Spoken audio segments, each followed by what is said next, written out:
গাধাকে যখন সৃষ্টি করা হয়েছিল তখন গাধাকে বলা হলো তুমি দুনিয়াতে প্রচুর পরিশ্রম করবে, তোমার মাথায় কোনো বুদ্ধি থাকবে না, তুমি খেতে পারবে শুধুই ঘাস, এবং তোমার আয়ু দেওয়া হলো 50 বছর। এইটা শুনে গাধা বলল, হে প্রভু, আমি এত বছর বাঁচতে চাই না, আমাকে বরঞ্চ 20 বছর আয়ু দিন আর 30 বছর আয়ু ফিরিয়ে নিন। গাধার এই প্রস্তাব মঞ্জুর করা হলো।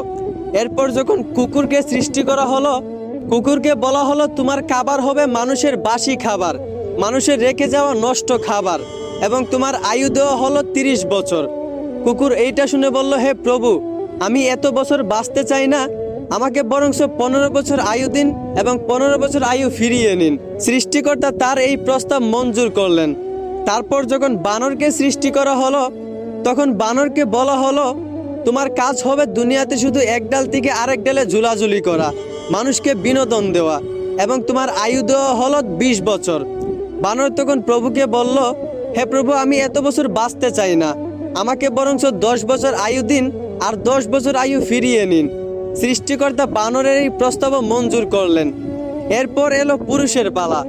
পুরুষকে যখন সৃষ্টি করা হলো তখন পুরুষকে বলা হলো তুমি হচ্ছ সৃষ্টি জগতের সবচেয়ে শ্রেষ্ঠ প্রাণী, আর তোমার আয়ু দেওয়া হলো 20 বছর।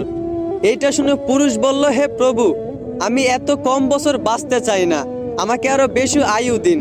গাধা যে 30 বছর আয়ুটা ফিরিয়ে দিয়েছিল সেই আয়ুটা আমাকে দিয়ে দিন, এবং কুকুরও যে 15 বছর আয়ুটা ফিরিয়ে দিয়েছিল সেই আয়ুটাও আমাকে দিয়ে দিন, এবং বানর 20 বছর থেকে 10 বছর যে আয়ুটা ফিরিয়ে দিয়েছিল সেই আয়ুটাও আমাকে দিয়ে দিন।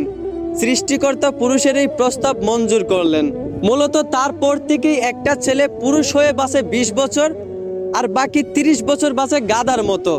ওই যে গাধার 30 বছর আয়ু তাকে দেওয়া হয়েছিল। গাধা যেমন দিন রাত পরিশ্রম করে, ঠিক তেমনি একটা পুরুষকেও বাকি 30 বছর পরিবারের জন্য দিন রাত পরিশ্রম করে কাটাতে হয়। বাকি 15 বছর পুরুষদেরকে বাঁচতে হয় কুকুরের মতো। ওই যে কুকুরের ফিরিয়ে দেওয়া আয়ুটা তাকে দেওয়া হয়েছিল।